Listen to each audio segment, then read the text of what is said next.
The ballroom shimmered with the kind of beauty that only money could buy and only hunger could sustain. Gold light spilled from chandeliers like liquid sunlight, the air fragrant with lilac and ambition. Chicago's elite glided through the marble expanse of the Rothwell Foundation gala, tuxedos tailored to perfection, gowns whispering across the floor like silk secrets. And in the center of it all stood Amara Ellis, luminous in a black satin dress that caught the light with every breath she took. She looked composed, the picture of grace and control, but inside, her heart trembled like a held note at the end of a jazz solo, waiting for release. Julian Rothwell was supposed to be beside her. He had promised. A man born into legacy, into the weight of a family name that could open any door. Julian had taught her to navigate this glittering world.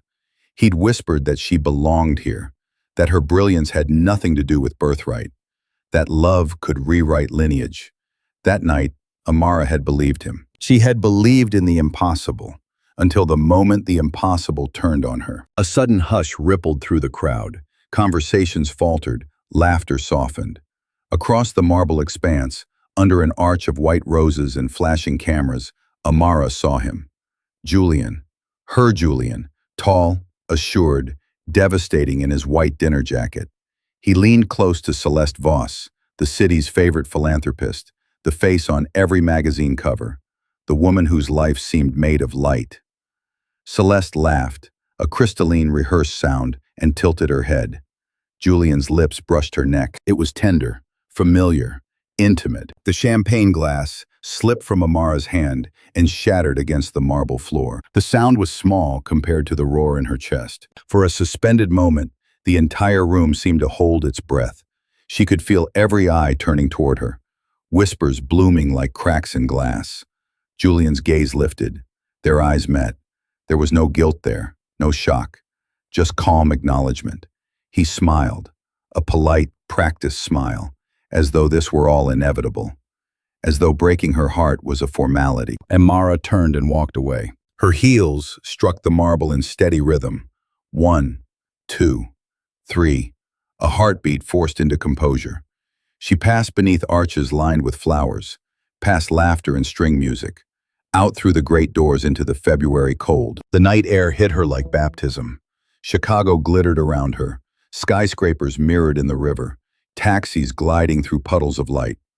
Her reflection in the glass facade of the hotel was almost unrecognizable, elegant, untouched, and completely hollow. She should have cried, but she didn't. She was too numb for tears.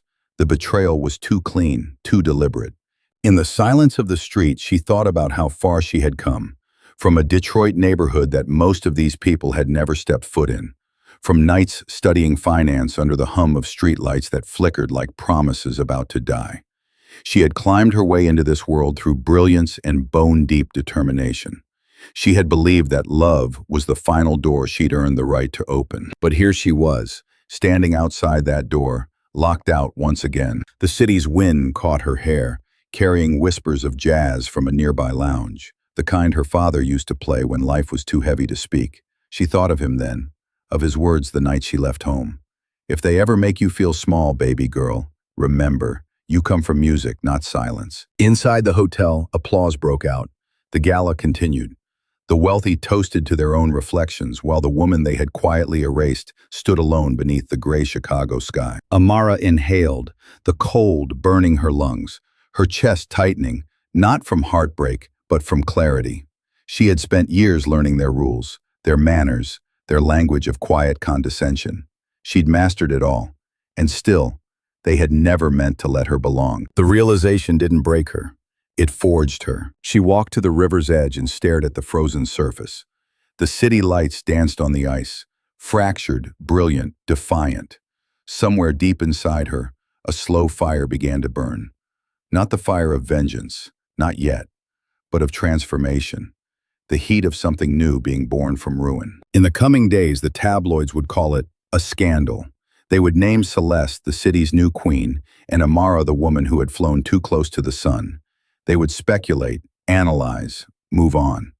But what none of them would see was the quiet decision forming behind Amara's steady gaze, the promise she made not to survive this, but to rise from it. Her story wasn't ending in that ballroom. It was just beginning on that cold Chicago street. And for those who have ever felt the weight of a world that refused to make room for you, for those who've watched someone smile while they broke your heart, maybe Amara's fire is yours too. If you felt her heartbreak in that moment, stay close. There's so much more to come. And you'll want to see how she turns this ruin into power. Share your thoughts below and follow to walk beside her on this journey. Because sometimes the most beautiful stories are born from the sound of glass breaking.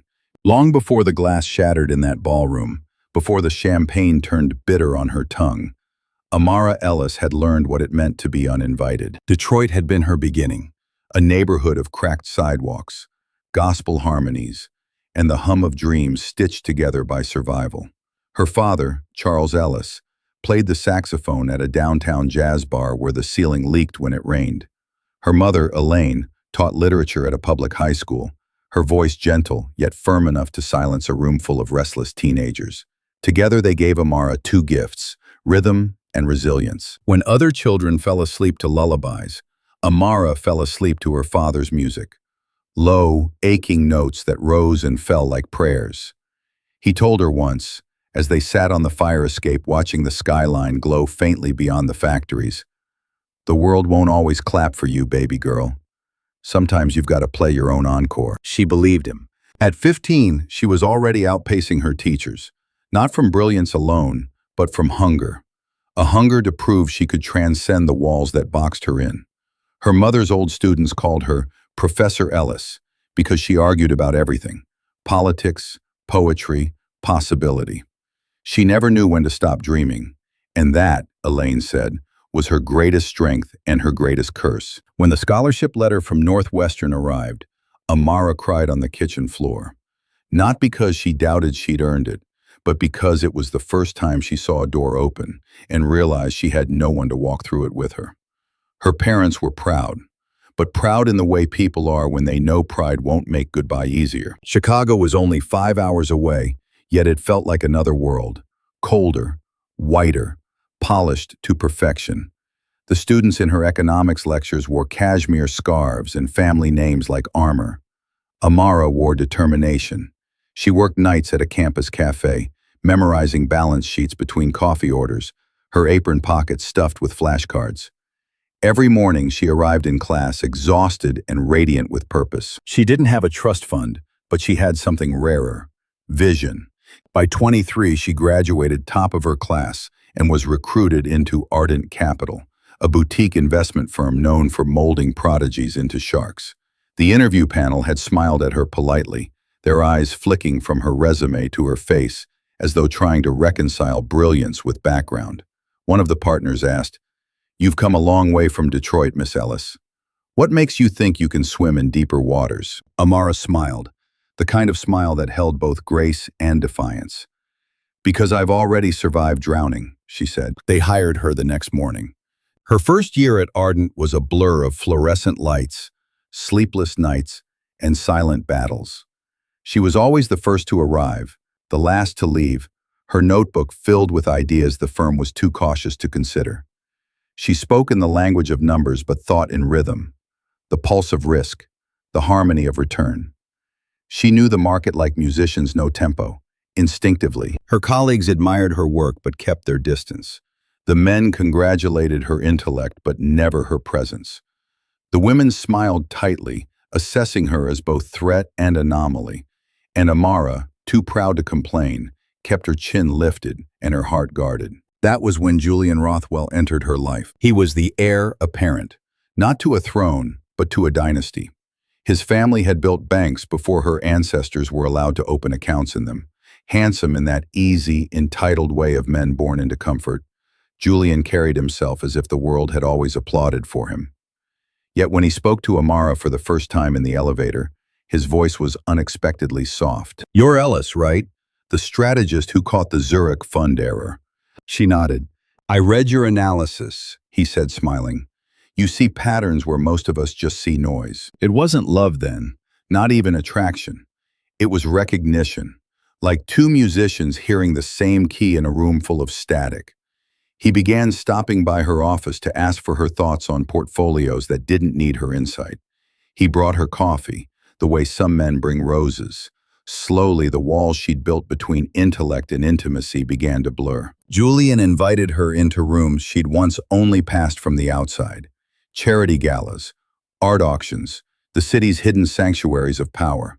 For a time, he made her believe that she belonged there, that brilliance could outshine bloodline. With him, she discovered a tenderness she hadn't allowed herself to crave, the warmth of a hand at her back during board meetings, a whisper of, "You've got this," before every presentation. When he looked at her, she didn't see pity, she saw possibility. But in retrospect, Amara would understand that Julian didn't love her defiance. He loved how it made him feel virtuous. Loving her allowed him to believe he was different from the men who built the walls between them. It was novelty disguised as affection, progress wrapped in privilege. Still, she fell for him. How could she not? He spoke of marriage in the same breath as mergers, of futures drawn in ink instead of pencil. She began to imagine a life that blended her grit with his grace, a bridge between two worlds. She started to slow down, to breathe, to believe. On weekends, they'd escape to the lakefront, his laughter mingling with the wind, his jacket draped over her shoulders. He would trace the back of her hand and whisper, "You'll never have to fight again." But Amara was born fighting. She didn't know how to stop. In the final months before the gala, she noticed the small absences first. The missed calls, the cold goodnights, the way his voice softened when speaking of her world, but hardened when his family entered the conversation. He stopped introducing her as his future and began introducing her as his colleague. The distance grew in invisible inches, until one day it became a chasm. And yet, when he smiled, she still believed him. Looking back, she would realize that her tragedy wasn't in loving him. It was in believing that love alone could erase history, that merit could unwrite the script of inheritance. But before the betrayal, before the marble floor and the shattered glass, there was this: a woman who had built herself out of jazz, discipline, and impossible dreams. A woman who climbed her way into a world that would one day pretend not to remember her name. That was the making of Amara Ellis. Not the pain she endured, but the fire she carried long before anyone saw it burn. The morning after the gala arrived gray and merciless, as if the city itself had forgotten how to offer warmth. Chicago's skylines shimmered behind a veil of winter fog, each building a tower of ambition wrapped in frost. Inside her apartment, Amara sat by the window, a cup of untouched coffee cooling beside her, her reflection faint against the glass, elegant, exhausted, and utterly hollow. The events of the night before replayed in her mind with cruel precision. Julian's hand on Celeste's waist, the soft laughter that sliced through the music, the polite indifference in his eyes. She hadn't slept. Every time she closed her eyes, she saw his smile, not the warmth she once loved, but the kind of smile men wear when they believe they've outgrown you. Her phone buzzed at 8:10. A single message: "We should talk." 11 o'clock. Ardent Cafe. No apology, no explanation, just command. She arrived precisely on time. Julian was already there, seated at a corner table beside the tall windows, sunlight pouring across his pressed shirt and polished watch. He didn't stand when she approached. He didn't look sorry. "Sit," he said softly, as if she were a junior associate, instead of the woman who had once slept beside him. Amara remained standing. "Explain," she whispered. Julian sighed, the sound rehearsed, weary. "You're too good at making things dramatic. You and we've reached the end of what makes sense." She stared at him. "You mean you've fallen in love with someone more convenient?" "Don't do that," he said, eyes narrowing slightly. "Celeste is perfect," Amara finished. "Beautiful, pedigreed, and born into every room I've had to fight to enter." Julian leaned back, his tone measured, the way it was when he discussed quarterly returns. "You're extraordinary, Amara. You know that. But our worlds, she repeated, her voice trembling, were supposed to be the same when you said love could rewrite them." He hesitated, then exhaled through his nose. "It's not about love. It's about alignment, legacy, the kind of life I have to maintain. My family." "Your family," she cut in, "told you that loving me was a mistake." They told me to be practical, he admitted, and they were right. You deserve someone who understands where you came from, someone who fits your world. Her heart clenched. You mean someone who doesn't make your dinner guests uncomfortable? Julian's silence was answer enough. For a long time, neither of them spoke. The cafe's hum went on, the hiss of espresso, the clatter of porcelain, the soft murmur of people living ordinary lives. It struck Amara that heartbreak was a lonely thing, not because others didn't care, but because the world refused to pause for it. Finally, she said, "Thank you for your honesty." Amara. "Don't," she whispered.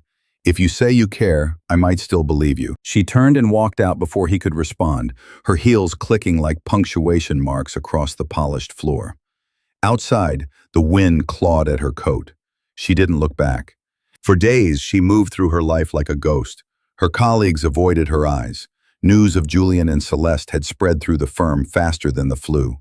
By the end of the week, financial blogs were calling them Chicago's power pair. A photograph of the two, his arm around her, both framed in gold light, decorated the front page of a society column under the headline, "Legacy Meets Vision, the Union of the Rothwell and Voss Empires." She closed her laptop. The screen went dark. It wasn't just her heart that cracked, it was her reputation. Clients who once sought her counsel now rerouted their investments to other representatives. Senior partners began to look at her with the wary sympathy reserved for casualties of their own making. Her name, once spoken with admiration, now carried the weight of a cautionary tale. At first, she tried to fight it. She worked longer hours, triple-checked reports, smiled through meetings that felt like trials.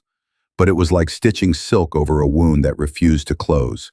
The damage wasn't in her work, it was in perception.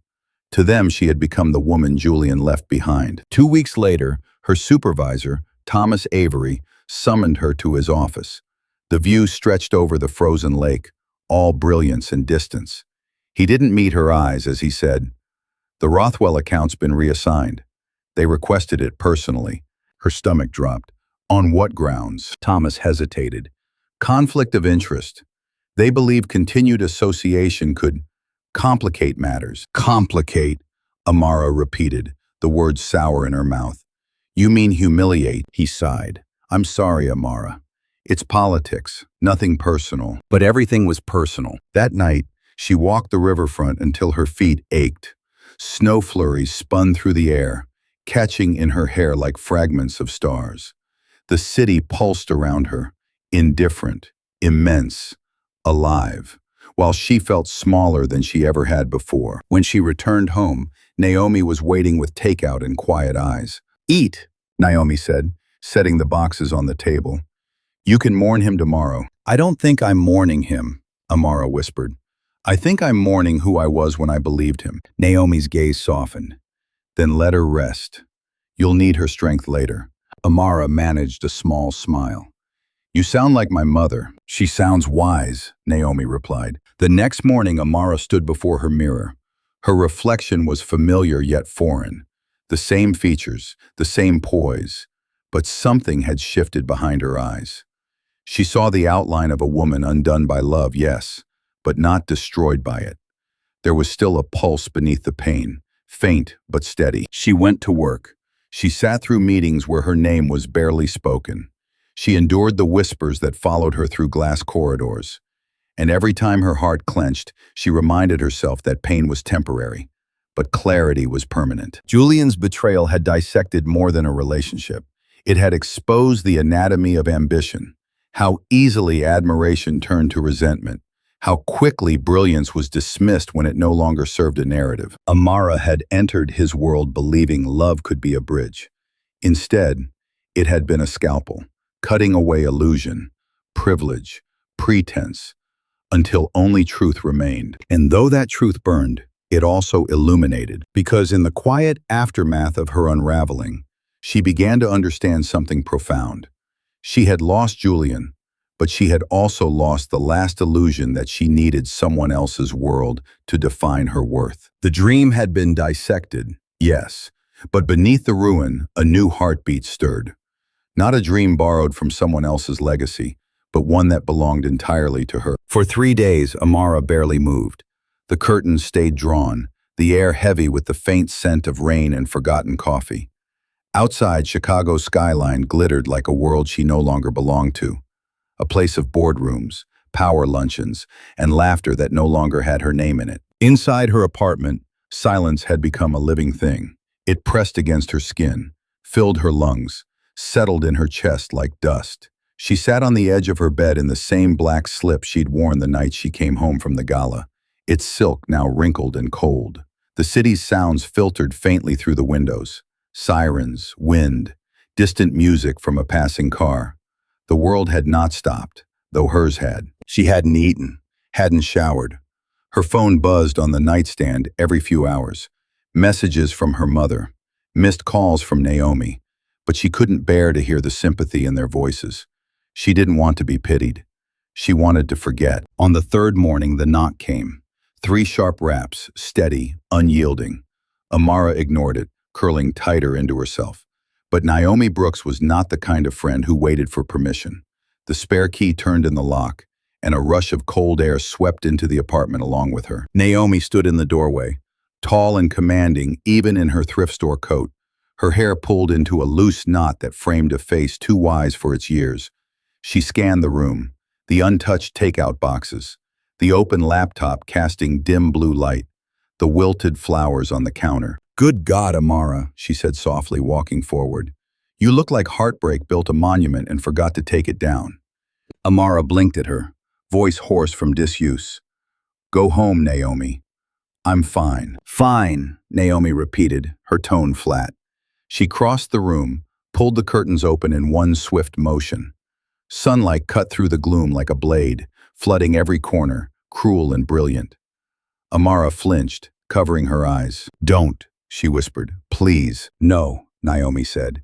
"You don't get to live in the dark forever." The 2 women stood there in silence, sunlight spreading across the carpet, dust dancing like memories in the air. Finally, Naomi turned, her voice softening. "When's the last time you ate?" Amara shrugged. "I don't remember." Naomi sighed, moving to the kitchen. "Then you'll eat now, and you'll shower, and you'll stop pretending that man deserves your grief." Amara's laugh was brittle. "He doesn't deserve anything, but I gave him everything anyway." Naomi returned, setting a bowl of soup on the table. "You gave him belief. That's the rarest gift. Don't punish yourself for having hope." Amara stared into the soup as if it might hold an answer. The surface quivered with her breath. "It's not just him, Naomi. It's everything. The firm, the whispers, the way people look at me now. Like I'm a cautionary tale instead of a success story. I built my life brick by brick, and somehow, it still wasn't enough." Naomi knelt in front of her, resting a hand over Amara's. "Listen to me. You don't need to be enough for them. You were never building for their approval." "But I was," Amara confessed, her voice breaking. "I wanted to believe I could belong in that world, that I could earn my place there without apology. And now I see it's not a door you can open. It's a wall designed to keep you out, dressed up to look like opportunity." Naomi's grip tightened, then stopped knocking. "Build your own house." Amara looked away, blinking back tears. "I don't even know who I am without him." "Yes, you do," Naomi whispered. "You just forgot. The woman I met 7 years ago didn't need anyone's permission to be extraordinary. She worked, she dreamed, she laughed at impossibility. She built her life out of faith in herself. That woman's still here. She's just buried under the rubble of someone else's lies." Amara swallowed hard. "What if I can't find her again?" Naomi smiled faintly. "Then I'll help you dig." The words cracked something open inside Amara, a small, fragile space where breath could live again. She nodded, silent tears tracing her cheeks. Naomi stood and opened the windows, letting the sharp winter air sweep through the apartment. It smelled of wet pavement and renewal. Hours later, after Naomi left, Amara sat in the bath, the water cooling around her skin prickling from the sting of soap and exhaustion. The city murmured beyond the walls, alive and distant.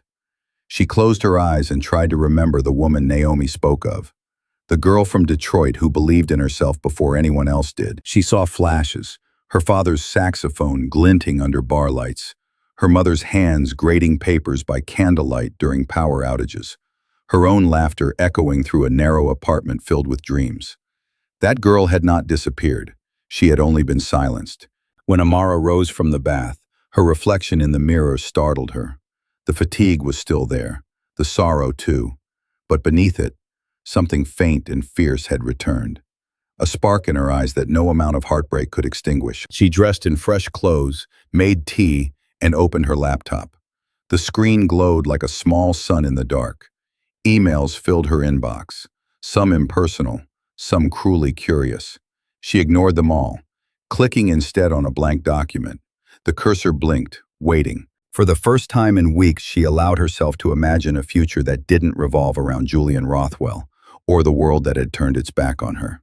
A future she could design herself. Still, pain lingered like a bruise, tender, persistent, reminding her of what she'd lost. But it also reminded her she had survived.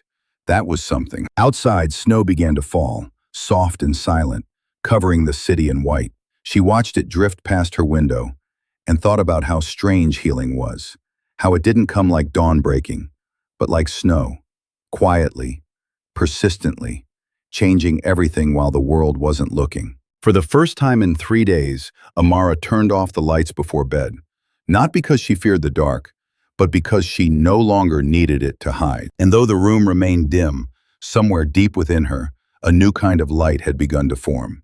Not gentle, not fleeting, but steady. The kind that grows only after you've seen the world without it. By the time February surrendered to March, the city had thawed, but Amara had not. The world outside pulsed with motion.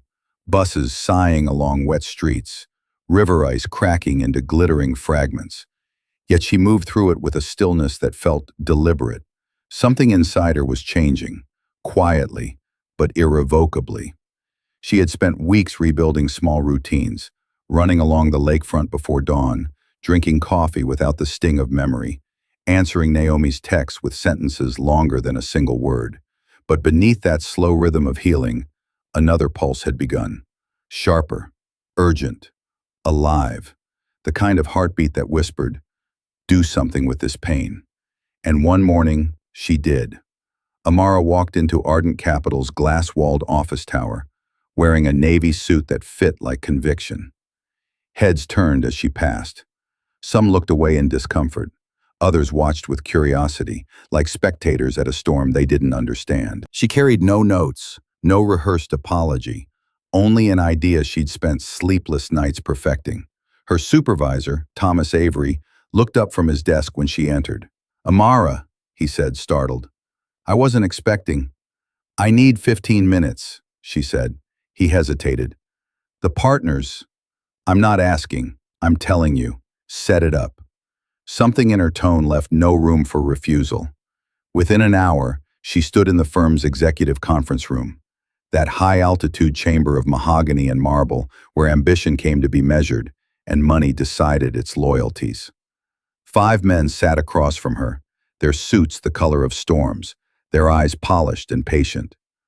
Richard Lawton, the founding partner, adjusted his glasses. "You've had a difficult quarter, Miss Ellis," he began. "This better be worth our time." "It will be," Amara said. She pressed a key, and the screen behind her came to life. Charts, numbers, projections, but her voice carried the true persuasion. "You built Arden's success on predictable ground," she said evenly. "Old money, old industries, safe returns.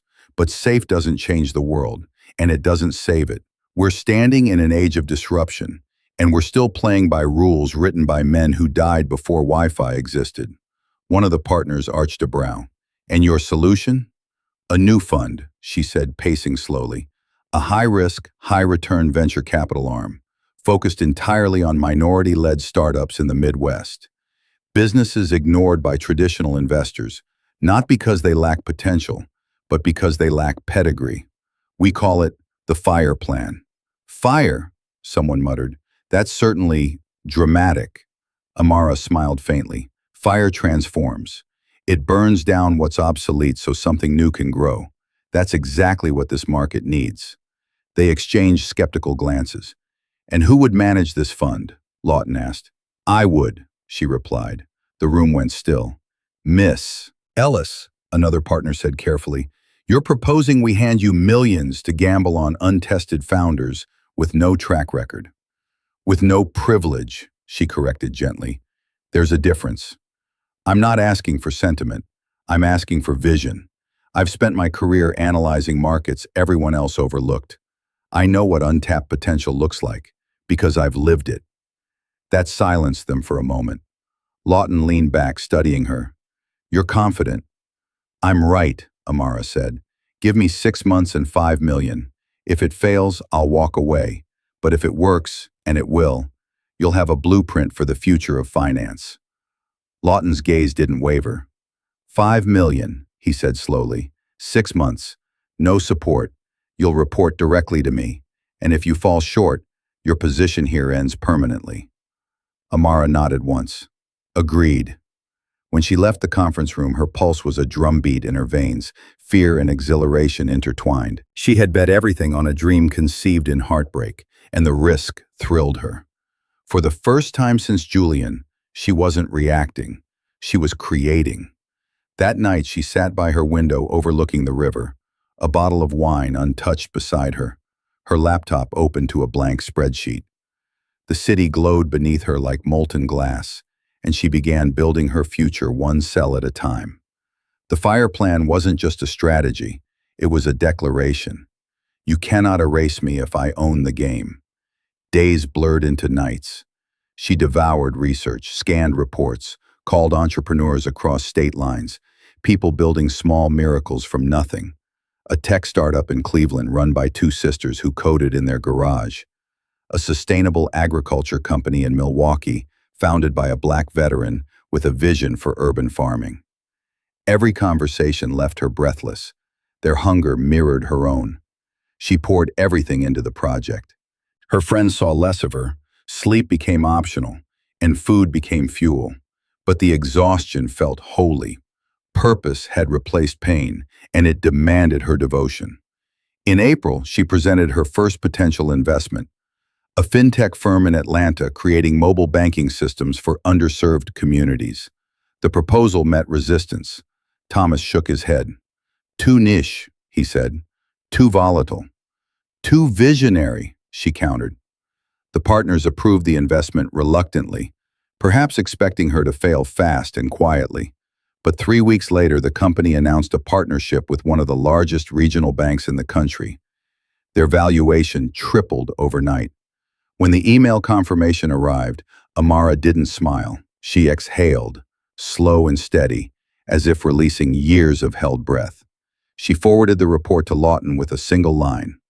The fire's spreading. By summer, word of her fund had begun to ripple through the firm's corridors. The whispers that once mocked her now murmured in awe. Analysts lingered outside her office, curious about how she saw what others missed. But Amara didn't stop to bask in attention. She had no interest in redemption stories told by others. She was too busy writing her own. At night, when exhaustion blurred the city into streaks of light, she would pause, resting her forehead against the cool window pane. The ache of loss still lived inside her, but it no longer defined her. It had become something else, fuel, forged into focus. Julian's betrayal had once felt like an ending. Now, it was the spark that set the match. The FIRE plan wasn't just about money. It was about rewriting the narrative, proving that brilliance and ambition didn't belong to pedigrees or surnames. It was about every woman who had been told she wasn't enough, every dreamer who had been overlooked because they didn't come from the right side of a city skyline. And for Amara Ellis, it was the first time her story belonged entirely to her. The fire was no longer a metaphor. It was her plan, her pulse, her rebirth. By late spring, the skyline had softened. The wind off Lake Michigan no longer bit through coats, but brushed gently against bare skin, carrying with it the scent of renewal. The city was beginning to bloom again, and so, in her own quiet way, was Amara Ellis. Her days had taken on a rhythm that was equal parts discipline and instinct. Mornings began before sunrise, a run along the river, her breath fogging in the pale light, her mind rehearsing numbers and strategies.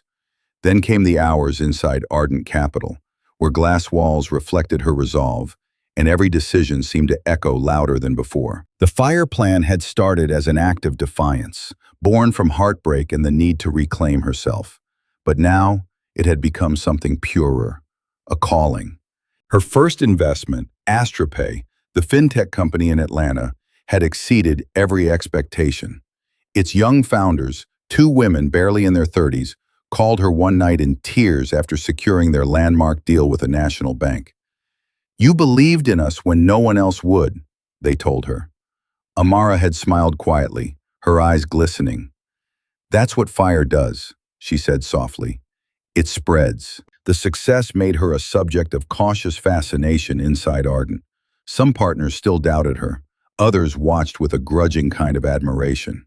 Her name began to circulate in industry chatter again. This time not as the woman Julian Rothwell left behind, but as the strategist rewriting the firm's future. Still, success in that world came with solitude. Nights bled into mornings. The people she once trusted were still careful around her, as if proximity to her rising star might burn them. Only Naomi remained unchanged, a steady presence, grounding her with laughter and the occasional scolding text reminding her to eat something green. It was during one of Ardent's endless networking events, a fundraiser hosted atop a newly built glass tower, that the next shift in Amara's life began. The evening shimmered with champagne and false sincerity. Investors spoke in numbers disguised as compliments, and the skyline glittered below like an audience holding its breath. Amara had nearly decided to leave early when she felt it, that sudden awareness of being watched. She turned, and across the room stood a man she didn't recognize. Tall, composed, and almost carelessly elegant in a dark suit. He had the kind of presence that didn't demand attention, but commanded it anyway. His gaze held hers without hesitation. Not curious, not intrusive, just certain. When he finally crossed the floor toward her, his movements were unhurried, deliberate. "Amara Ellis," he said, extending a hand. His voice carried a low warmth, smooth yet edged with quiet authority. "I've been wanting to meet the woman everyone's pretending not to be afraid of." She raised an eyebrow. "And you are?" "Marcus Hale," he replied, "founder of Apex Technologies." Recognition flickered. Marcus Hale, the self-made tech mogul who'd built his empire from a single coding contract and a borrowed laptop. His company had become one of the Midwest's great success stories, defying every expectation of where innovation could thrive. "I've read about you," Amara said. "The man who refused every venture offer in Silicon Valley." He smiled slightly. "I prefer to build where people said nothing could grow. You'd understand that, I think." Their conversation unfolded like a dance, not flirtation but alignment. He asked her about the fire plan, and unlike the others who listened out of curiosity or politeness, Marcus listened like someone who saw the same horizon. His questions were sharp but respectful, his insights disarmingly genuine. "You're not chasing profit," he observed. "You're chasing change." Amara met his gaze. "Profit sustains it. Change justifies it." He nodded slowly. "I like that. You remind me of the version of myself that hadn't yet learned to compromise." For the first time in months, Amara felt something stir inside her. Not the ache of longing, but the spark of recognition. Here was a man who didn't pity her, didn't see her as novelty or threat. He saw her as an equal, a rival even. As the evening waned, Marcus glanced toward the city below. "You know," he said quietly, "you have the look of someone who's been burned and decided to become the fire." She laughed softly, the sound surprising even to her own ears. "And you have the look of someone who thinks that's a compliment." "It is," he said. "Burning means you're alive." They parted without exchanging numbers, only a promise, unspoken but certain, that this conversation would not be their last. That night Amara couldn't sleep.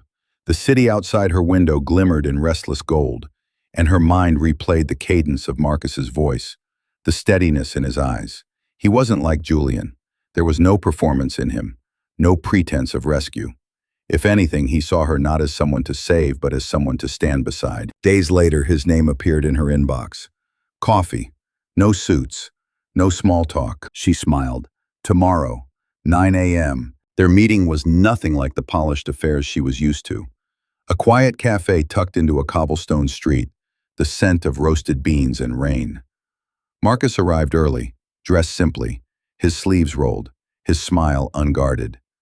They spoke for hours, about business, about legacy, about the strange loneliness of being both admired and misunderstood. When he spoke of his past, growing up in a neighborhood much like hers, the grind of survival before success, she felt a kinship so sudden, it almost frightened her. His success had not insulated him from empathy. It had deepened it. As she left the cafe, the air shimmered with the first touch of summer. Her heart, though cautious, felt lighter than it had in a long time. Something unspoken lingered between them, an understanding, a shared defiance of the rules that had tried to contain them both. Back at her office, she looked at the numbers glowing on her screen, projections, reports, the hum of ambition turned tangible, and realized something extraordinary. She no longer needed to prove her worth to anyone, not Julian, not the partners, not the world. She had built something real, something that breathed with her pulse. And now, perhaps, the universe was answering. Not with romance, not yet, but with possibility. As twilight spread across the city that evening, Amara stood by her window once more. The lights below flickered like embers, alive and restless. The fire plan had begun with loss, but the first spark, this unexpected connection, this new current of inspiration, reminded her that sometimes, from the ashes of what's gone, something fiercer begins to rise. Something that burns not to destroy, but to illuminate. The summer that followed seemed to hum with quiet electricity, the kind that lives between moments before they become something more. Chicago glowed beneath skies of molten gold, and each evening, the river shimmered like a ribbon of fire winding through glass and steel. Amara had begun to recognize the rhythm of her new life, work that felt like purpose, solitude that no longer ached, and a kind of peace she hadn't believed she could earn. The fire plan was thriving beyond expectation, its first few ventures now serving as proof that conviction could defy pedigree. Ardent capital had gone from skepticism to awe, and in the corridors where whispers once carried pity, her name now traveled with reverence. But even victory can feel lonely when shared with no one who truly sees you. It was on a Thursday evening, at a rooftop reception celebrating Arden's quarterly triumphs, that she felt it again, that faint pulse of curiosity, that awareness of being observed. The event overlooked the city from the 53rd floor, the skyline unfolding in every direction like an empire of glass. Waiters glided between clusters of laughter and ambition, offering champagne and delicacies that tasted like money. The air was perfumed with power, that subtle blend of designer cologne and rehearsed confidence. Amara had attended out of obligation, not desire. These gatherings were games, and she'd learned how to play them well. Smile, exchange polite congratulations, reveal just enough to intrigue but never enough to be known. She stood near the edge of the terrace, the wind teasing the silk of her dress, when she noticed him, Marcus Hale. He stood apart from the crowd, as if the noise couldn't touch him. The city's light haloed his profile, sharp, contemplative, calm. He wasn't watching her in that intrusive way men sometimes did. Rather, he seemed to be observing the room itself, tracing its patterns, understanding its current. When his gaze finally met hers, something unspoken passed between them. A recognition, like two notes that had been waiting for harmony. He crossed to her slowly, no pretense, no performance. "I was starting to think you'd stopped attending these rituals," he said, voice low and edged with a half-smile. "I almost did," Amara replied, "but habit is a hard thing to kill." "Not habit," he said, eyes glinting. "Hope." Her lips curved slightly. "Hope is harder to resurrect." Marcus chuckled softly. "Then maybe we both need to stop trying to resurrect things and start inventing them." There was something disarming about him, a steadiness that contrasted with the performative charm of everyone else in that room. He wasn't competing for space. He was space, self-contained, grounded, utterly unbothered by the chaos of power swirling around them. They moved to the quieter side of the terrace, the murmur of the crowd fading into the background. The city stretched beneath them like a living constellation. "I read your latest report," Marcus said, resting his glass on the railing. "You're redefining how capital sees potential. Most firms won't admit it, but you're frightening them. Amara tilted her head. Fear can be a useful motivator. For them, maybe, he said. But for you, it's something else. You don't chase fear, you chase meaning. She met his gaze, her voice softer now. And what about you, Mr. Hale? What is it you chase? His answer came after a pause. Clarity. The kind that costs something. Amara studied him for a moment, sensing the weight behind those words. Marcus Hale was a man whose name carried legend. The self-made millionaire who turned a modest tech startup into an empire without bending to the usual gatekeepers. But standing beside him now, she saw none of that mythology. She saw only a man carved by solitude, success, and something quieter. Restraint. You built everything from nothing, she said, and yet you stand here like someone who's still searching. Marcus smiled, but it didn't quite reach his eyes. Because everything I built was about proving a point. It took me years to realize the point wasn't the proof. She turned toward the city. Then what was it? Belonging, he said simply. The kind that isn't given, the kind you take and make your own. The words settled between them like a truth too familiar to name. For a while, neither spoke. The music from inside drifted out. Low jazz, the kind that wrapped the night in velvet. The air smelled faintly of rain, though the sky was clear. Finally, Marcus said, You know, you remind me of someone I once knew. She had this way of lighting a room without realizing she was doing it. Amara smiled faintly. Was she a lover? He shook his head. A mirror. That startled her. The honesty, the precision of it. You're a poet now? Only by accident, he said. You just bring out the better lines. They laughed, quietly, and for a brief moment, the noise of the city faded into something softer. A hum that belonged only to them. Later that night, as she drove home through streets still shimmering with light, Amara realized she hadn't felt that kind of ease with another person in years. There had been no games, no need to perform. With Marcus, silence didn't feel empty. It felt understood. She didn't know yet what he would become to her. Ally, rival, maybe something more. What she did know was that he had appeared at a moment when her life was teetering between what had been and what could be. He didn't try to define her. He merely reminded her that there was still more to define. In the days that followed, their paths continued to cross. Sometimes at business conferences, sometimes by coincidence.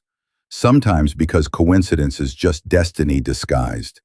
Each encounter carried that same undercurrent of recognition, that same quiet spark that neither of them named. For Amara, it wasn't love. Not yet.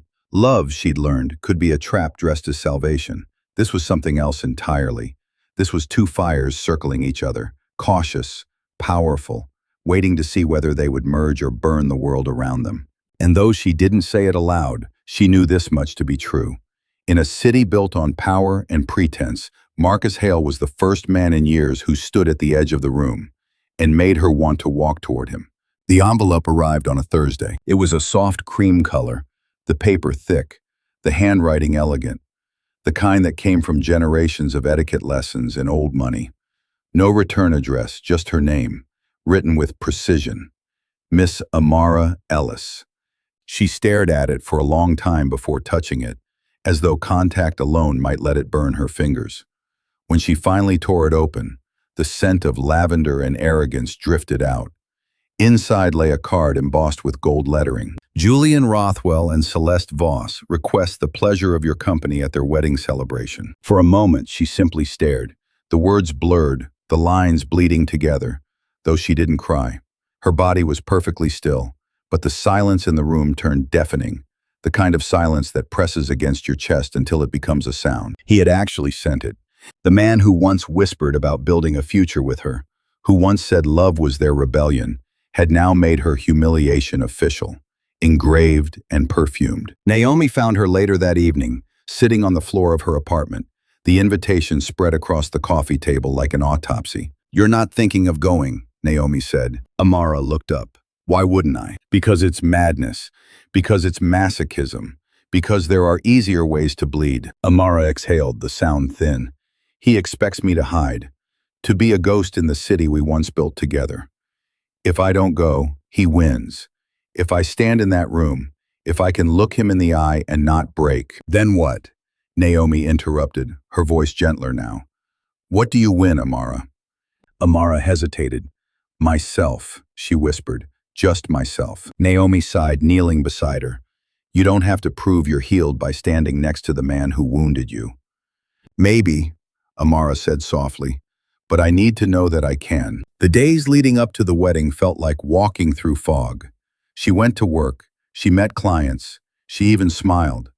But all the while, something coiled inside her, tense and restless. The old pain, once buried beneath ambition, began to resurface.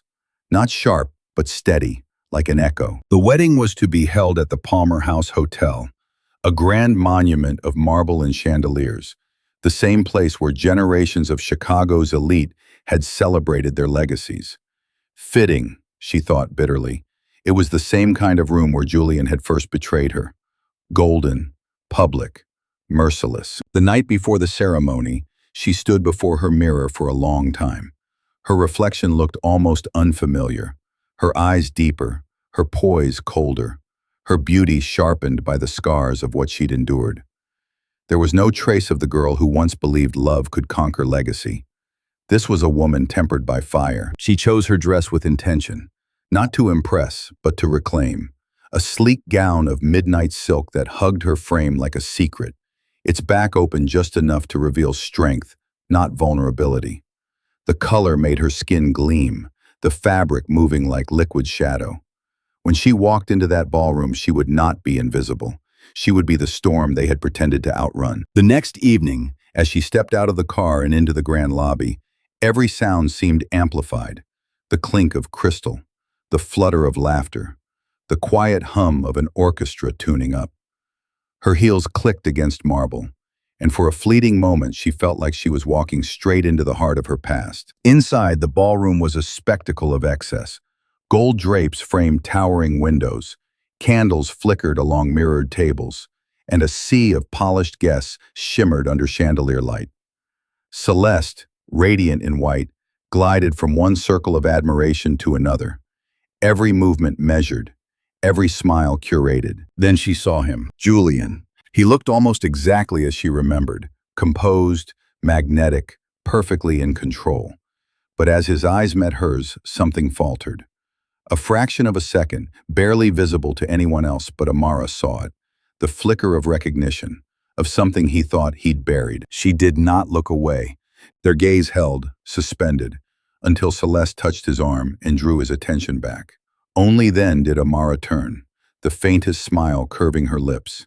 It wasn't triumph, it wasn't cruelty, it was survival. Elegant, wordless survival. Amara Ellis, a familiar voice murmured behind her. She turned to see Margaret Rothwell, Julian's mother, her silver hair immaculate, her pearls gleaming with quiet authority. Mrs. Rothwell, Amara said evenly. The older woman's expression was polite, but her eyes carried that subtle pity masked as civility. You look, well, dear, I was sorry to hear how things ended, but you know, sometimes the world arranges itself the way it must. Amara's voice was smooth as glass, and sometimes the world just forgets to ask who deserves it. Margaret smiled thinly. You were impressive, always. But our circles, she gestured vaguely, as if that explained everything. They thrive on tradition. Amara tilted her head. No, they thrive on fear. Tradition is just what you call it to make it sound noble. For the first time, Margaret's smile wavered. Amara didn't wait for a reply. She moved past her, toward the balcony that overlooked the city. The night air was sharp and cold, the lights below rippling like molten stars. She leaned against the railing, letting the silence swallow her. Inside, applause erupted. The ceremony must have begun. She could have left then, but she stayed. Not for Julian, not for closure, but for the quiet proof that she could exist in the space that once broke her and still feel whole. When she finally turned to go, she found Marcus Hale standing in the doorway. I thought you'd come, he said softly. Amara managed a faint smile. And I thought you'd be too wise to show up at other people's weddings uninvited. I came to pay my respects, he said. Turns out, I'm witnessing a resurrection. For a moment, she simply looked at him, the steady calm in his eyes, the warmth in his voice untouched by pity. Then, for the first time that night, she allowed herself to breathe. Let's get out of here, Marcus said. She nodded. Together they walked through the ballroom without hurry, her head high, his presence beside her silent but grounding. No one stopped them. No one dared. Outside, the city stretched wide and bright, endless as the future. And as the doors closed behind her, Amara realized she hadn't come to endure pain. She had come to measure it. And in doing so, she had found its limit. It was smaller than her. Much smaller. The ballroom gleamed like a crown of light suspended above the city. Strings of gold shimmered from the chandeliers. The orchestra played something romantic and grand, and every corner of the Palmer House glowed with the curated perfection of old wealth. Guests glided across the marble floor, each movement rehearsed, each laugh delicately measured. To anyone watching, it was an evening carved from fairy tales, a celebration of legacy, refinement, and the merging of two dynasties. But to Amara Ellis, standing at the edge of it all, it was nothing less than the stage of her undoing, or her becoming. Her heels clicked softly against the marble as she entered, every stride deliberate, unhurried. Heads turned, whispers followed. Her midnight gown caught the light with each breath she took, the silk cascading like a river of shadow and moonlight. There was something in her presence, an elegance sharper than vengeance, quieter than anger, and infinitely more dangerous. She had not come to blend in. She had come to bear witness. At the far end of the room stood Julian Rothwell, groomed to perfection, his tuxedo flawless, his expression effortlessly composed. Beside him, Celeste Voss, luminous in ivory lace, smiled for photographers as if the world itself had always been designed to adore her. They looked untouchable, the picture of victory. But Amara knew better. Perfection, she'd learned, was always an illusion built upon silence. When their eyes met, time fractured. Julian froze for a fraction of a second, the faintest flicker of recognition, or perhaps regret, behind the calm surface of his gaze. He tried to disguise it, but the mask didn't hold, and in that moment she realized something unexpected. She felt nothing. No anger, no longing, only a stillness, clean and absolute. He, on the other hand, looked as though he'd seen a ghost. Amara turned away before he could speak, her expression unreadable, her pulse steady. She drifted through the crowd with the practiced grace of someone who had learned to move through hostile rooms without ever shrinking. Conversations paused as she passed. People stared, whispered, then pretended not to. A waiter offered her champagne. She took it with a nod, the glass trembling just slightly against the light. As the orchestra swelled, a familiar voice reached her from behind. "Amara Ellis," came the low murmur. She didn't need to turn to recognize it. Margaret Rothwell, Julian's mother, the embodiment of composure and control, draped in pearls and quiet judgment. "Mrs. Rothwell," Amara said, finally turning. "You look well." Margaret's smile was polished, almost kind. "You too, my dear. I'll admit, I didn't expect to see you here tonight." "I was invited," Amara said simply. "Ah, how gracious of you to accept." There was an edge beneath the civility, a test disguised as conversation. Margaret's gaze swept over her, the gown, the posture, the unflinching poise. "You've always carried yourself beautifully. A pity that charm alone couldn't sustain your relationship with my son." Amara took a sip of champagne, unbothered. "Charm was never my currency.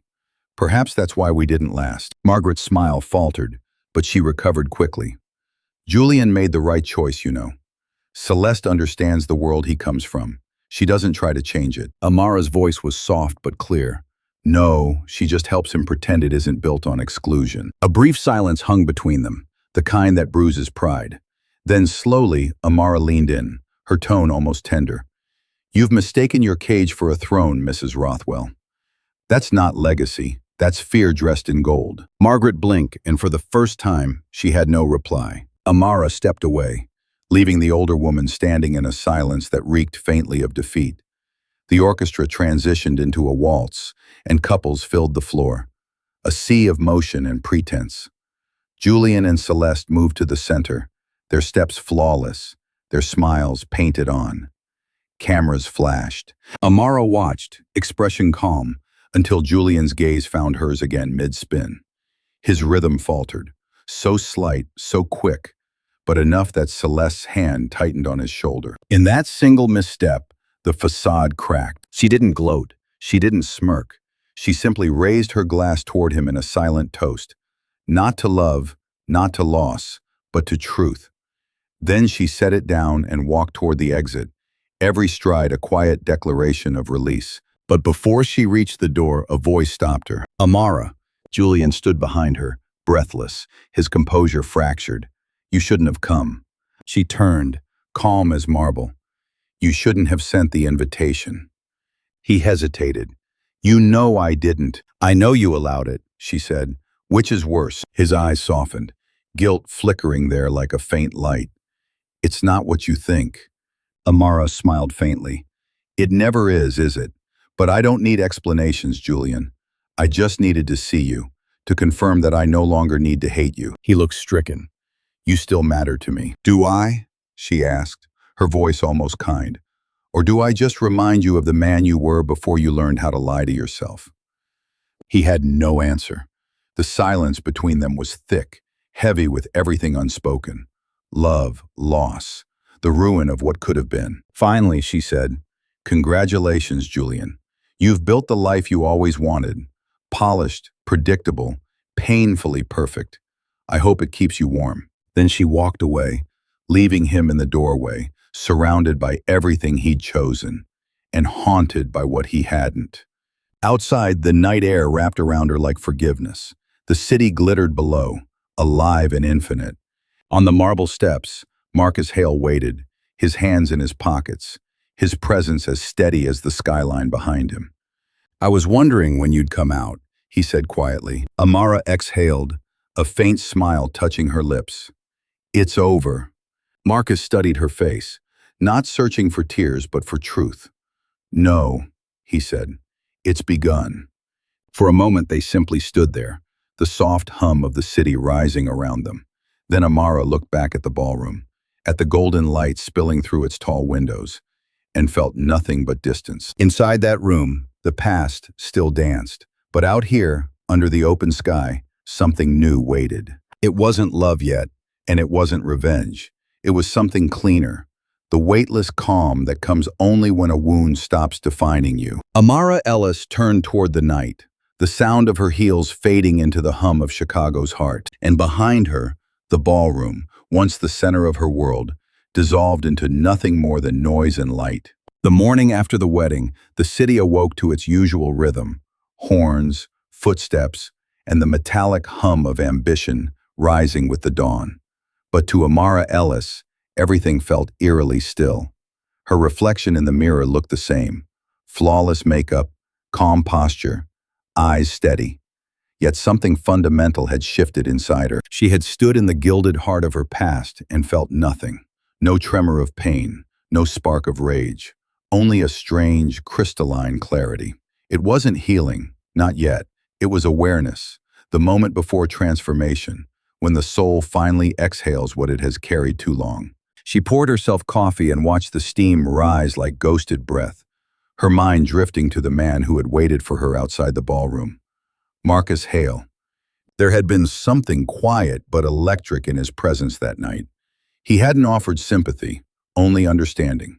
He didn't ask questions, didn't press her to speak. He'd simply stood beside her on those marble steps, sharing the silence as if it were sacred. Now, as sunlight slid across the floor of her apartment, she thought of his words. It's begun. Perhaps it had. 2 days later, their paths crossed again. Ardent Capital had hosted a roundtable discussion on ethical investment, attended by every major player in Chicago's financial world. Amara had been invited to speak about the FIRE plan, its early triumphs, its unorthodox approach to capital distribution. When she stepped onto the stage, all eyes turned, some admiring, some wary, all attentive. Her presentation was concise, elegant, and unflinching. She spoke of inequity, of wasted potential buried beneath social bias, of a new kind of wealth built not on preservation, but participation. And when she finished, the applause was genuine, not loud or performative, but steady, resonant. Marcus Hale was in the front row. When the event ended, he approached her. You command a room differently now, he said. Not like someone asking to be heard, like someone certain she deserves to be. Amara smiled. Maybe I just stopped needing permission. He nodded, the corners of his mouth curving. Then maybe we should stop pretending we're on opposite sides of this game. They walked together out into the late afternoon sun, past the marble steps of the convention center, and into the murmur of the city. He suggested dinner, not in one of the polished downtown restaurants where power was displayed like currency, but in a quiet jazz bar near the river. The kind of place where conversations weren't performances. It was dim inside, all amber light and velvet shadows. The band played softly in the corner, the singer's voice smoky and rich. It reminded Amara of Detroit, of her father's saxophone, of the music that had once taught her how to dream before the world told her to measure. Over bourbon and slow laughter, Marcus told her about his early years, the late nights coding in a basement apartment, the rejection letters, the one investor who believed in him, the silent promise he made to himself never to let success erase the man who came before it. "You built Apex without the gatekeepers," Amara said. "You didn't wait for permission either." He smiled faintly. "Maybe that's why I understand you. We both built from the edges of things." She studied him quietly. His confidence wasn't arrogance, it was peace, the kind that comes only after surviving the impossible. There was no need to impress, no urge to dominate. He occupied space without taking it from anyone else. When he asked about her work, she spoke freely. About the young founders she'd invested in, the ideas they were turning into realities, the resistance she still faced from within Arden's own ranks. Marcus listened, truly listened, his gaze never drifting, his attention unwavering. "You're doing more than building companies," he said.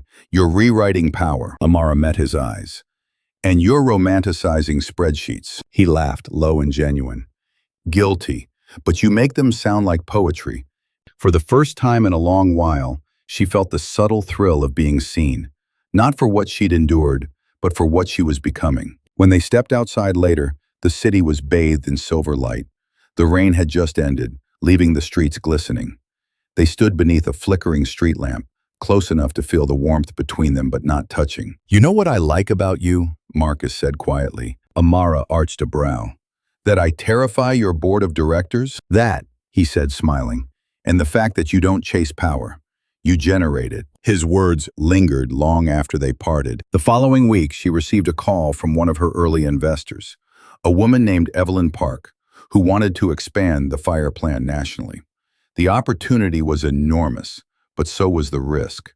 To scale, she'd need partnerships, resources, and someone who could stand beside her in rooms that still doubted her. That someone, she realized, might just be Marcus. When she told him about it over coffee, he didn't hesitate. "Let's do it together," he said simply. "My infrastructure, your strategy. No strings, no hierarchy, just partnership." It was audacious, dangerous, tempting. Amara studied him for a long moment. "You trust me that much?" "I don't trust easily," he said, "but I trust what's inevitable. And this, you, me, what we're building, it feels inevitable." His confidence was a catalyst, not the kind that consumed, but the kind that awakened. Over the next few months, their collaboration deepened. They worked side by side, often late into the night, sharing ideas, arguments, and quiet silences that said more than words ever could. There were moments, fleeting, unspoken, when her hand brushed his as they reached for the same paper, or when his gaze lingered too long, soft and unguarded. But neither moved closer. Not yet. Both understood timing, and both knew the difference between need and destiny. Still, something was shifting. The air between them crackled with energy, a force that neither of them dared to name, but both could feel. It wasn't love, not in the fragile, romantic sense. It was recognition, of equals, of survivors, of two fires finally finding resonance in the same flame. As autumn settled over Chicago, the city outside her window glowed in copper and amber. And one evening, as Amara stood watching the river reflect the dying sun, she understood what had changed. Julian's betrayal had once broken her, yes, but it had also carved space within her for something stronger. Marcus hadn't come to heal her wounds.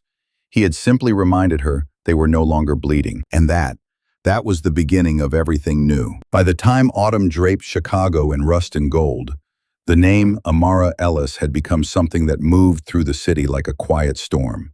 Inevitable, unstoppable, and luminous. What had begun as an act of reclamation, a defiant flame born in heartbreak, had now become a phenomenon reshaping the world of finance. The fire plan had tripled in value. Its portfolio of minority-led startups was flourishing. Tech, agriculture, green energy, design, each venture pulsing with the same rhythm that lived in Amara herself. Resilience turned into revolution. The industry press called her the architect of new wealth. Her colleagues called her unstoppable. But Amara knew better than anyone. She was only just beginning. The partners at Ardent Capital, once skeptical, now tripped over themselves to be associated with her. Boardrooms that had once echoed with polite dismissal now filled with applause at her presentations. Yet beneath their praise, she sensed the familiar edge of discomfort. They admired her success, but resented the way she'd achieved it, unapologetically, without waiting for their permission. Still, she smiled through the politics, because Amara Ellis had learned that grace could be the most strategic armor of all. Her partnership with Marcus Hale had become the city's most whispered-about alliance. Their collaboration had birthed two major ventures in less than 6 months. Both profitable, both disruptive, both impossible to ignore. Together, they made the kind of headlines that couldn't be bought. Innovation meets intention. But what made their partnership extraordinary wasn't just its success. It was the balance between them. The way they moved through rooms like twin forces of gravity, neither overshadowing the other, their energies intertwining in a rhythm so seamless it felt inevitable. In strategy meetings, Marcus's confidence carried weight like thunder, quiet, decisive, undeniable. Amara's precision, her eloquence, her ability to turn raw vision into structure, that was lightning. Together, they built storms that shook the ground beneath Chicago's old order. And yet, when the boardrooms emptied and the nights stretched long, something softer began to take shape. Their conversations drifted from forecasts to memories, from business to belief. Marcus would pour her a drink at the end of a long day, and she would sit on his balcony overlooking the city, her heels discarded, the wind pulling at her hair. He would talk about his mother, who worked 2 jobs and never lived to see the empire her son built. Amara would talk about Detroit, about the sound of her father's saxophone through cracked windows, about how she missed the simplicity of wanting something before the world complicated it. There was no pretense between them, no performance, just quiet truth shared under city light. One evening, as the first snow of the season fell in slow spirals outside her office window, Marcus arrived unannounced. He leaned in the doorway, his coat dusted white. "You did it," he said softly. Amara looked up from her laptop. "Did what?" "Ardent approved your promotion. You're officially the youngest partner in the firm's history." She blinked, the news settling over her like a distant echo. She'd expected this moment, worked toward it relentlessly. But now that it was here, it didn't feel like victory. It felt like arrival. Marcus crossed the room and handed her a small envelope. "Your invitation," he said. She frowned. "To what?" He smiled. "To your next beginning." Inside was a proposal, a joint initiative between Apex Technologies and the Fire Plan, a venture incubator dedicated entirely to underrepresented founders across the Midwest. Nova Rise. Her breath caught as she read. The scale was enormous, the vision breathtaking.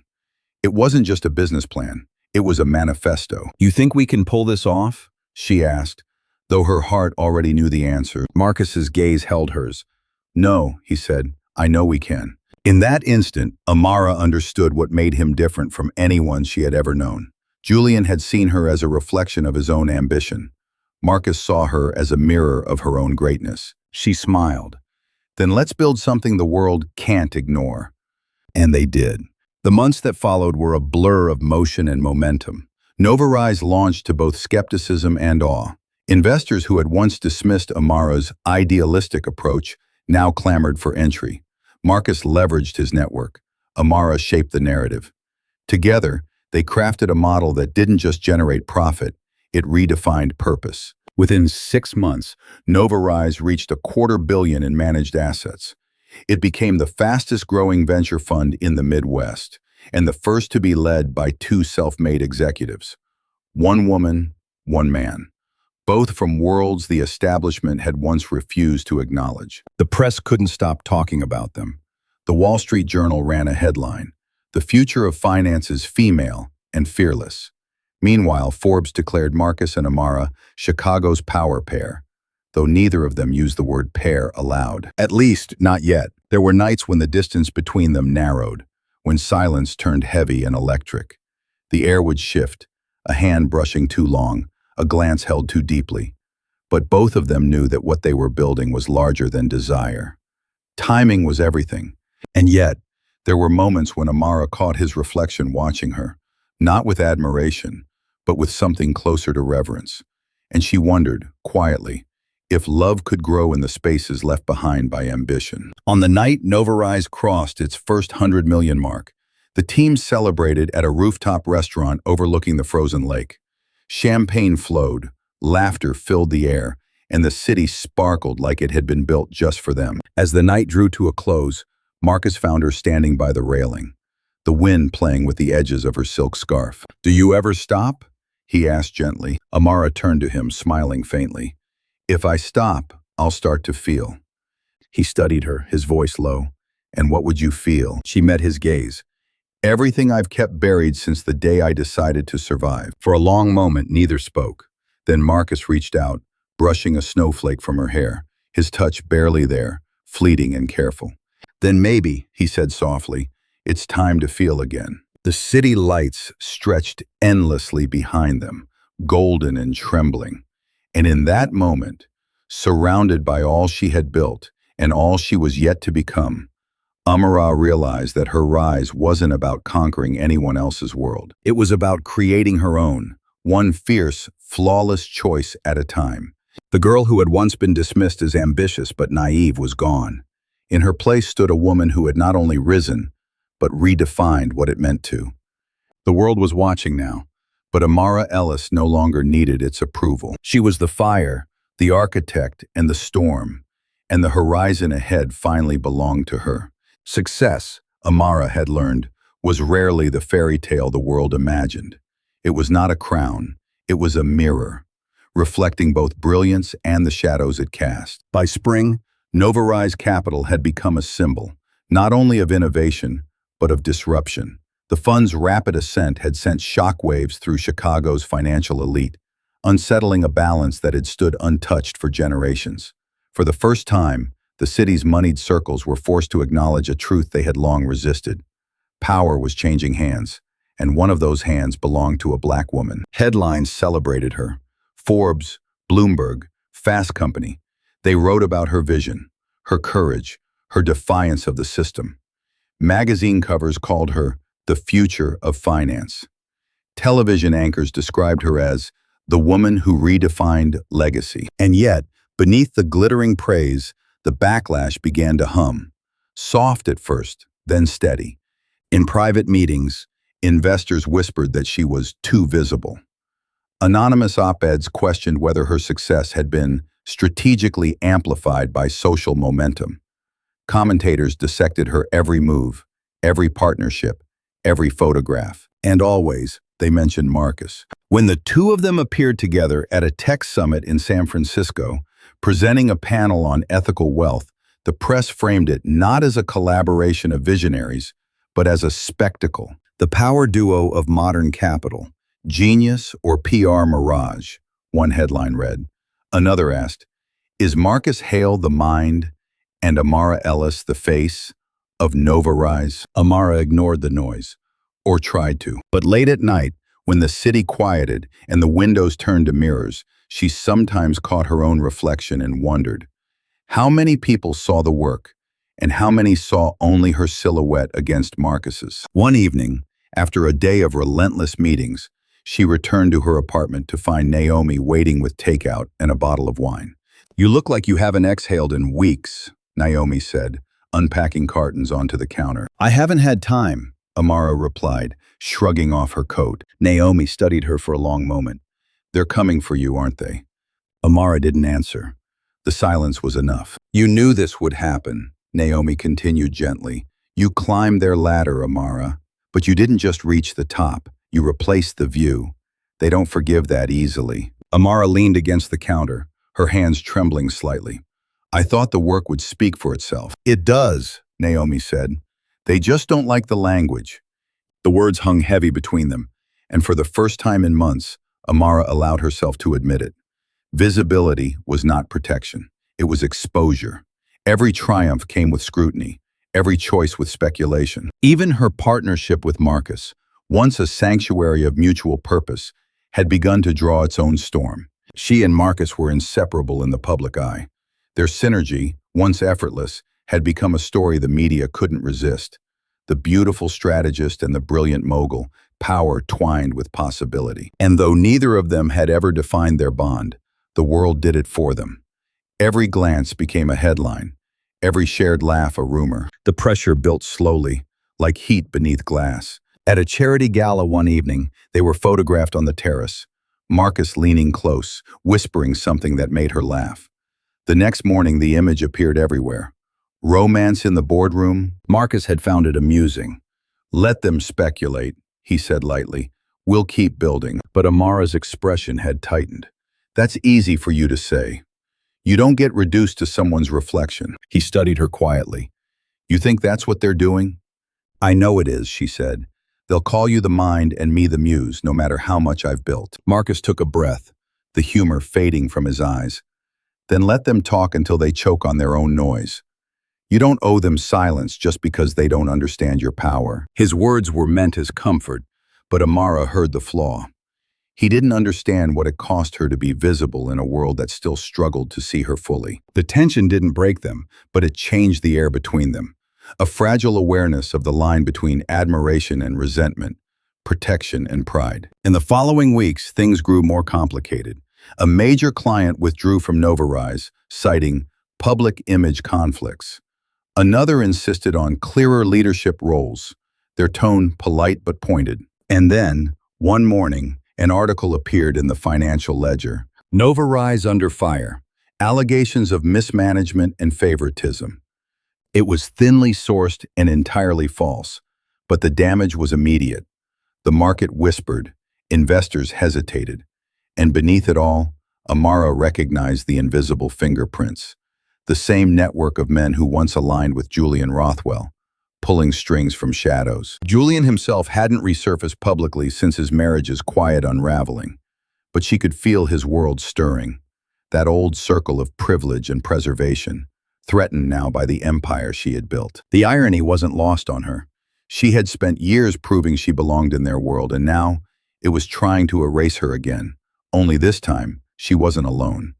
Marcus handled the crisis with a strategist's calm. We'll fight this, he said. We'll drown them in proof and performance. But Amara shook her head. No, we'll outlast them. That's the only language they respect.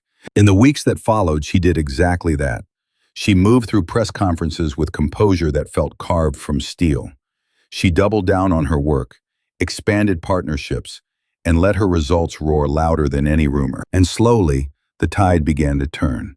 The story died as quickly as it had risen, smothered by her competence, her credibility, her unshakable grace. Yet the experience left a mark.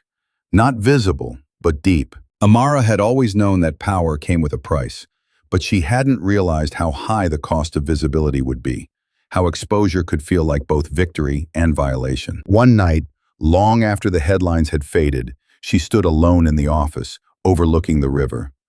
The lights of the city shimmered across the glass, casting her reflection in fragments. Marcus entered quietly, setting 2 cups of coffee on her desk. You're still here, he said softly. I can't seem to leave, she admitted.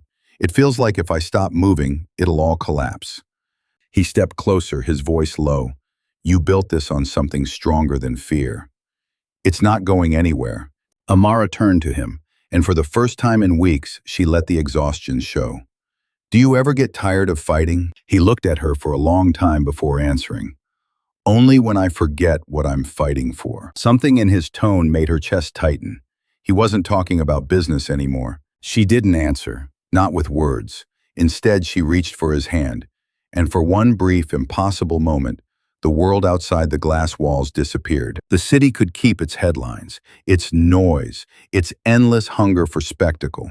Inside that quiet space, between two people who had refused to surrender to it. There was something no rumor could touch. Not victory, not power, just understanding, quiet, human, and infinitely rare. Winter returned to Chicago with an almost deliberate cruelty, the kind that scraped the soul bare and tested what was left of it. The river froze again, the skyline shimmered under a layer of ice, and the air carried that heavy silence that always comes before something breaks. For months, Amara Ellis had moved through her days like a force of nature. The scandal that tried to unravel Novarise had faded, and her composure had only deepened with each public appearance. Yet beneath the calm surface, she sensed it, the quiet gathering tension of something unfinished.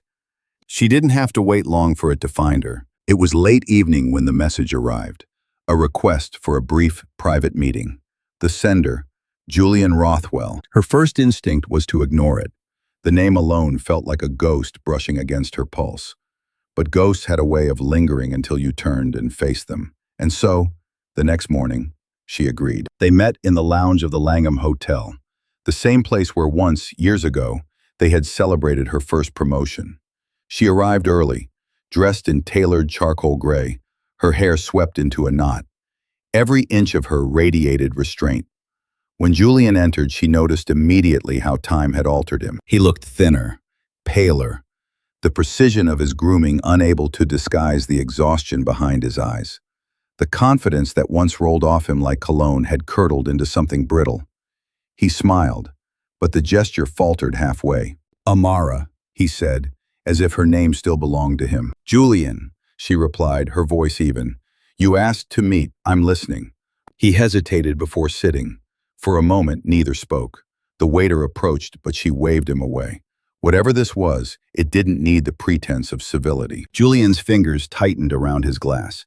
"You've made quite a name for yourself," he began, his tone light but forced.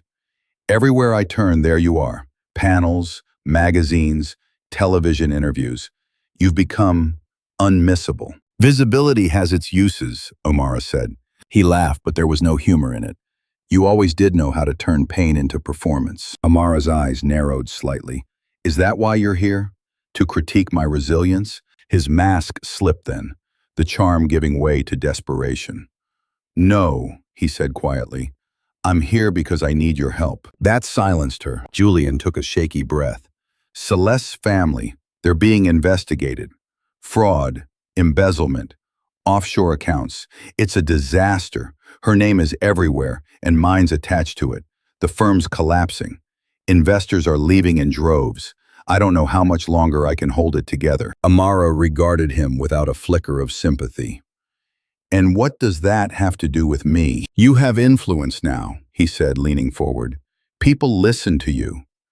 You could help stabilize the narrative. A statement, a few reassuring words to the press.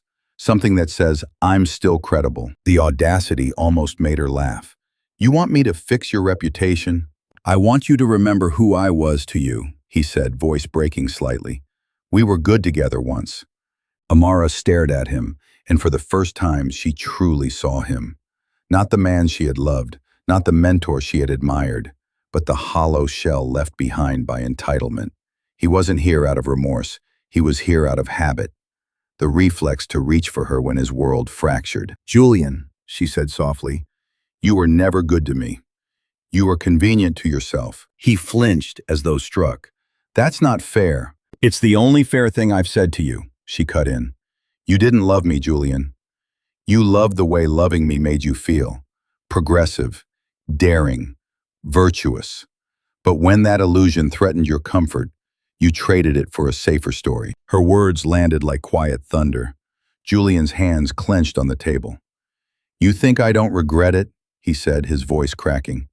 "Every day, Amara. I see what you've become and I—" "No," she interrupted, her tone steady.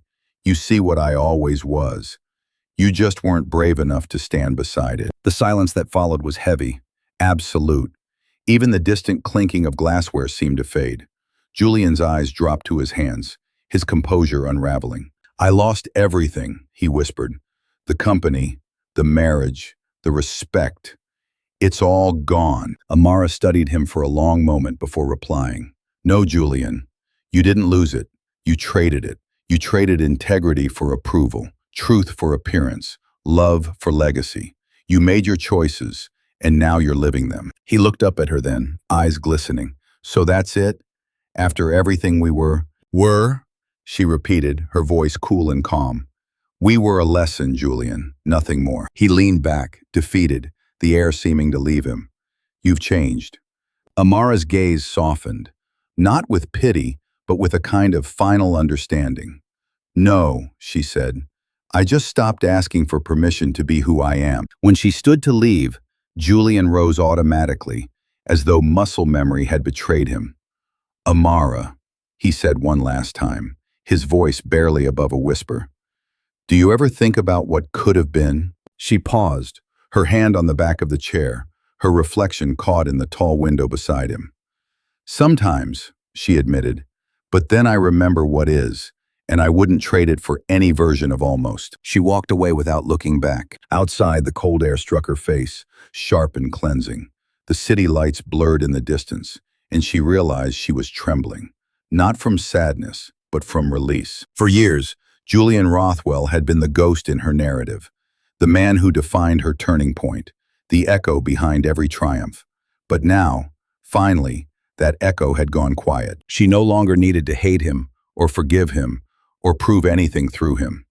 He was simply part of the architecture of her past, a brick she'd stepped over to reach the skyline she now owned. As she crossed the street, snow began to fall, slow, deliberate flakes catching the light like ash turned to silver. Amara tilted her face to the sky and let it fall against her skin. Somewhere deep inside she felt it, the stillness after closure, the quiet joy of reclaiming her own silence. Behind her, the lights of the Langham glowed like a memory fading into the dark. Ahead of her, the city stretched wide and alive, vast enough to hold everything she had been and everything she was still becoming. The months after her final meeting with Julian passed like a quiet afterglow, steady, certain, and serene.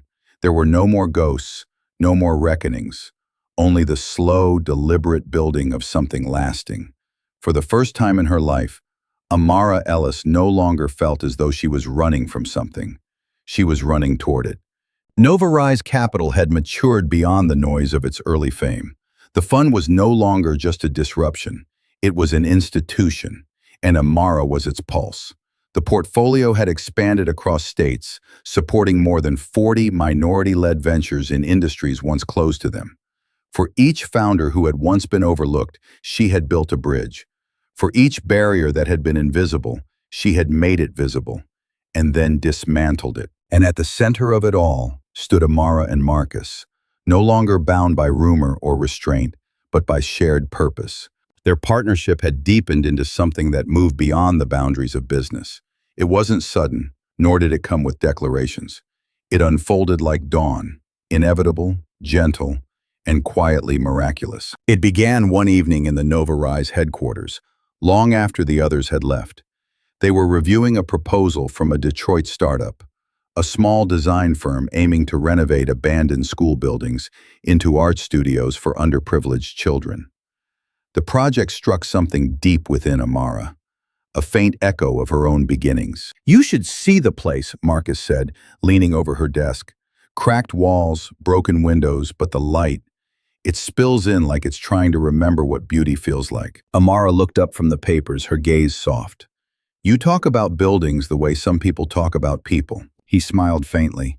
Maybe they're the same. Sometimes the broken ones just need someone to see what they can still hold. Their eyes met then, not as business partners, but as something more fragile, more dangerous. There were no words, just an understanding that had been building for months. The air between them was taut with everything unspoken. Every moment they'd postponed for the sake of control. Amara broke the silence first. You know this project isn't just about architecture. Marcus nodded. It's about legacy. That word lingered. Legacy. It was what she had been building all along.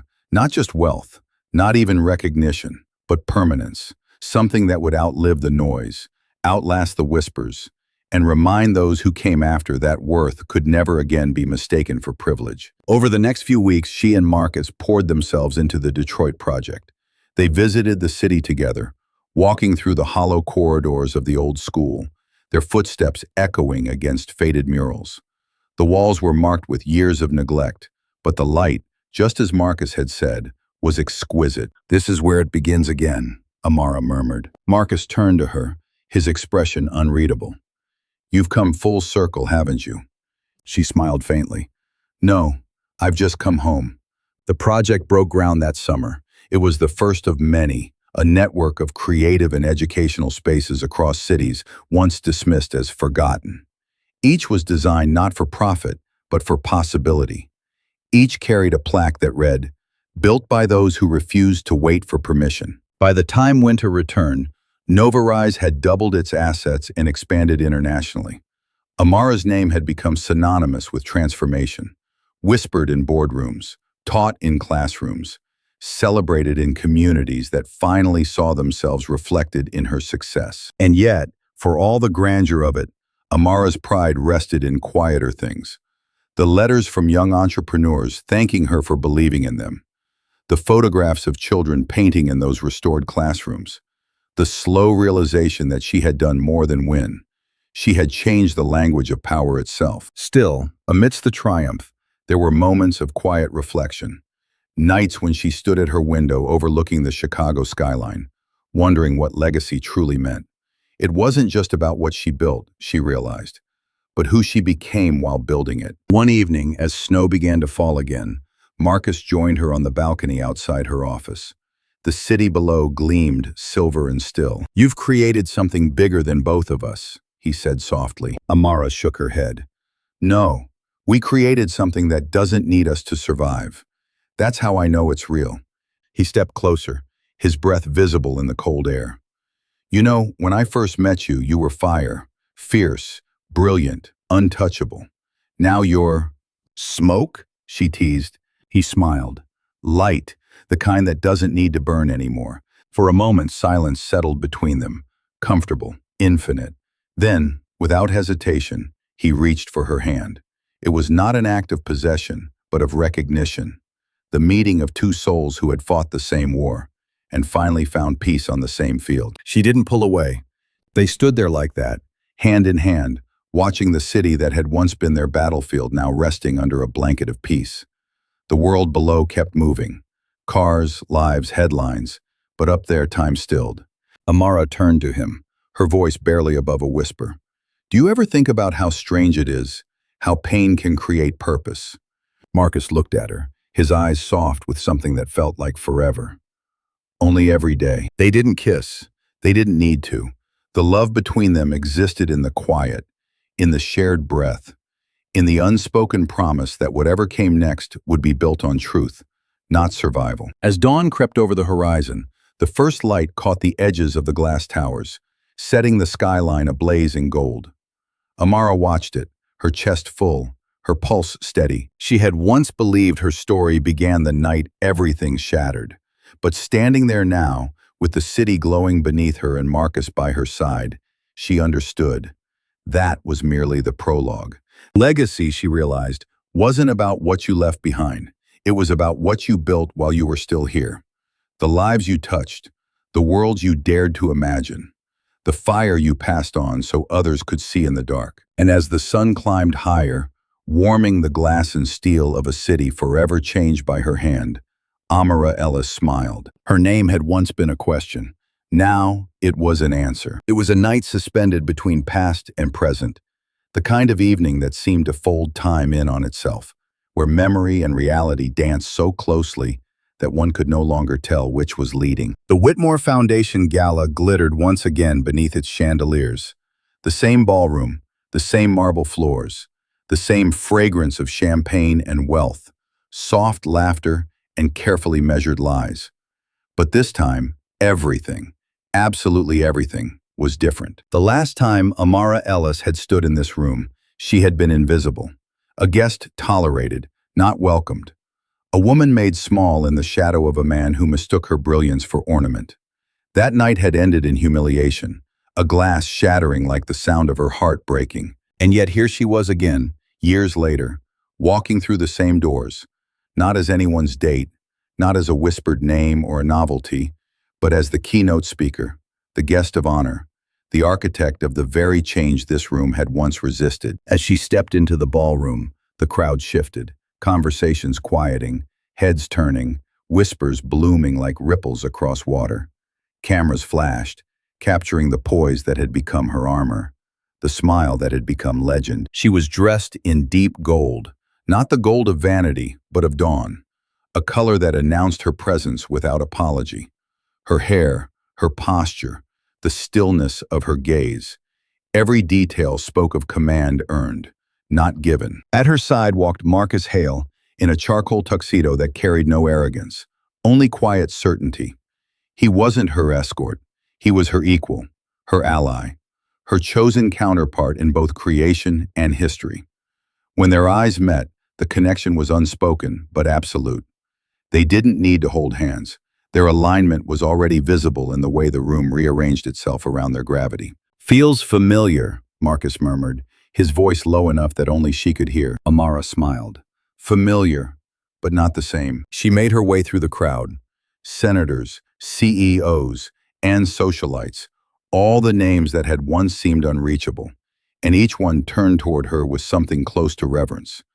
Even those who had doubted her couldn't deny what she'd built. At the front of the hall, the stage shimmered beneath a canopy of soft amber light. The MC's voice filled the air, introducing her not as a disruptor, but as a visionary. "Ladies and gentlemen," he announced, "please welcome the founder of Nova Rise Capital and the woman redefining modern legacy, Ms. Amara Ellis." Applause swelled through the room like thunder contained in velvet. Amara stepped forward, her heels whispering against marble. She stood before the podium and paused, letting the silence gather around her. It wasn't fear that stilled her. It was reverence for the full circle she had completed. When she spoke, her voice was calm, but rich with memory. "Years ago, I stood in this very room," she began, "and I remember feeling small. Not because I lacked vision, but because I hadn't yet learned how to claim it. I thought power was something you had to be given, something bestowed by those who already possessed it." A murmur moved through the audience, the kind that comes when truth slips through the seams of formality. "I was wrong," she continued. "Power isn't given. It's reclaimed. Every time someone dares to stand where they were once told they didn't belong." Her gaze swept across the crowd. "For some of us, rooms like this were built to remind us of what we are not. But tonight, I want this room to remember what we are. Builders, dreamers, architects of possibility. We don't wait to be invited anymore. We build our own doors." The applause this time was not polite. It was alive, a rising wave of admiration and release. Marcus watched from the side of the stage, his expression unreadable, but his pride unmistakable. Amara took a breath and smiled faintly. "Legacy," she said softly, "isn't about what you leave behind. It's about who you lift while you're here." The room rose to its feet, and in that applause, that collective recognition, she felt the last remnants of her old life dissolve. The girl who had once stood at the edge of this room, trembling and unseen, was gone. In her place stood a woman who had remade her world, not through vengeance, but through vision. Later, when the speeches ended and the music returned, Amara found herself by the same marble staircase where she had once escaped, heartbroken and humiliated. The air smelled the same, roses and wealth, but her breath came easier now. Marcus approached, holding 2 glasses of champagne. "You've rewritten the ending," he said quietly. Amara looked up at him, her smile soft but fierce. "No," she replied, "I've rewritten the beginning." He handed her a glass. 2 new beginnings, then. They clinked glasses, the crystal sound pure and resonant. Around them, the gala pulsed with movement. Laughter, music, applause. But the world narrowed to the 2 of them, standing at the intersection of what had been and what was yet to come. For the first time, Amara felt no tension between the 2. The past had not broken her. It had sculpted her. Every betrayal, every dismissal, every sleepless night had been a chisel against the marble of her becoming. Now, she no longer stood on the edge of the room. She was the room, its gravity, its story, its reason to exist. Marcus leaned closer, his voice barely a whisper. "So what happens now?" Amara turned her gaze toward the crowd, toward the young faces in the corner, the interns, the dreamers, the women watching her not with envy, but with possibility in their eyes. "Now," she said softly, "we build something that outlives us both." And as the orchestra swelled, she stepped into the center of the ballroom once more. No longer an outsider, no longer a survivor, but a creator. A name that no longer needed introduction. The chandeliers shimmered above her like constellations finally rearranged into her own design. Amara Ellis, the woman who had once been silenced, dismissed, forgotten, had become the story others would tell when they spoke of transformation, resilience, and love that dared to coexist with purpose. The music rose, and for a moment the world held its breath. Because sometimes the greatest revenge isn't triumph, it's peace. And the most beautiful legacy isn't applause, it's becoming. So when you think of her, of the fire she lit and the worlds she remade, remember this. The story began with a shattered toast and ended with a woman who learned to raise her own glass. If Amara's journey moved you, if her rise, her courage, her rebirth stirred something in you, share her story. Leave your thoughts, your reflections, your own moments of becoming. And follow along, because somewhere, another fire is waiting to be lit.